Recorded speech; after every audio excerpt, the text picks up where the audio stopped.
দেখছেন শিলিগুড়ি এক্সপ্রেস। স্বনির্ভর গোষ্ঠীর মহিলাদের জন্য মেগা ক্রেডিট ক্যাম্প অনুষ্ঠিত হলো নকশালবাড়িতে। এদিন নকশালবাড়ি কমিউনিটি হলে স্বনির্ভর গোষ্ঠীকে 10,70,00,000 টাকার লোন ও চেক প্রদান করলেন স্বাস্থ্য প্রতিমন্ত্রী চন্দ্রিমা ভট্টাচার্য। এদিন ব্লকের স্বনির্ভর গোষ্ঠীর মহিলা আশাকর্মীদের নিয়ে আনন্দধারা মেগা ক্রেডিট ক্যাম্প করে ব্লক প্রশাসন। উপস্থিত ছিলেন রাজ্য স্বাস্থ্য প্রতিমন্ত্রী চন্দ্রিমা ভট্টাচার্য, শিলিগুড়ি মহকুমা পরিষদের সভাধিপতি অরুণ ঘোষ, জেলা শাসক প্রীতি গোয়েল, মহকুমা শাসক অবোধ সিংঘল, জেলা মুখ্য স্বাস্থ্য আধিকারিক তুলসী প্রামাণিক, পশ্চিমবঙ্গ গ্রামীণ ব্যাংকের চিফ ম্যানেজার সহ অন্যান্য আধিকারিক ও জনপ্রতিনিধিরা। এদিন 162টি স্বনির্ভর গোষ্ঠীকে প্রায় 10,70,00,000 টাকার চেক প্রদান করেন মন্ত্রী। রাজ্য অর্থনীতি চাঙ্গা থাকার পেছনে স্বনির্ভর গোষ্ঠীর মহিলাদের অংশগ্রহণ বিশেষ ভূমিকা নেয়। যে লোন স্বনির্ভর গোষ্ঠীর মহিলারা নেয় তা পরিশোধ করে।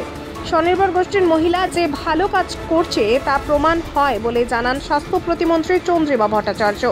স্বনির্ভর গোষ্ঠীরা খুব ভালো কাজ করে এবং এদের যে ব্যাংক লোন সেটা আমরা দেখেছি। আমরা যখন স্টেট লেভেল ব্যাংকিং কমিটির বৈঠক করি তখন তার থেকে আমরা যে রিপোর্ট পাই তাতে দেখি যে স্বনির্ভর গোষ্ঠীর মেয়েরা যে লোন নেয় তার 99% লোন কিন্তু ফেরত দেয়। তো এটা তো বিরাট একটা ব্যাপার যে তারা তার মানে করছে, কাজ করছে, যার ফলে আমাদের অর্থনীতি চাঙ্গা থাকে। তো সেজন্য মেয়েরা খুব ভালো কাজ করে।